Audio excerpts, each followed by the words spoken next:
गुजर गए, देख कर गए।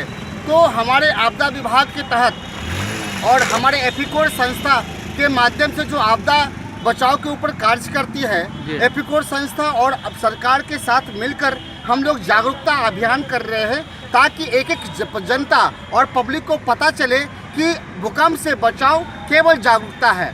भूकंप कोई चेतावनी है कि ये प्राकृतिक आपदा है। प्राकृतिक आपदा को बचाव कैसे किया जाए, भूकंप रोधी घर कैसे हो, भूकंप के समय हमें किन किन बातों पे ध्यान रखना है, किन किन बातों पे ध्यान नहीं रखना है।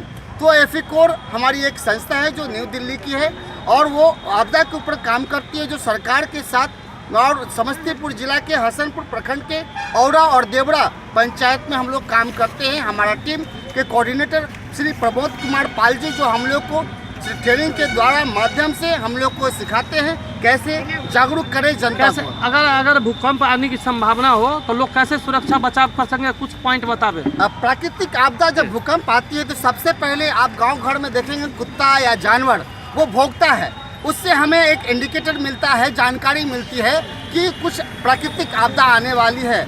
और सबसे पहले हम घर में अगर है तो अपनी बिजली को ऑफ करें, गैस सिलेंडर को ऑफ करें और खुले मैदान में अपने बच्चे परिवार सहित भागें। अगर खुले मैदान नहीं जा पाते हैं, अगर छत वाले रूम में हैं तो लिफ्ट को बंद कर दें, लिफ्ट में कभी ना चढ़े, सीढ़ी के माध्यम से नीचे उतरें और जहां दीवार के कोने हैं उस कोने के नीचे हम लोग चले जाएं, कोने के साइड में खड़े हो जाएं और लकड़ी का तख्ता का जो भी टेबल, कुर्सी, पलंग, चौकी, उसके नीचे सर पे तकिया को रखकर उससे बचाव कर सकते हैं। जब भूकंप का गति कम हो जाए तब हम लोग को धीरे धीरे निकलना चाहिए। ये चीज़ जानकारी हम लोग। क्या नाम हुआ आपका? मेरा नाम रामजी कुमार है। अब क्या है? मैं एफिकोर में प्रोजेक्ट ऑफिसर के रूप में कार्य करता हूँ।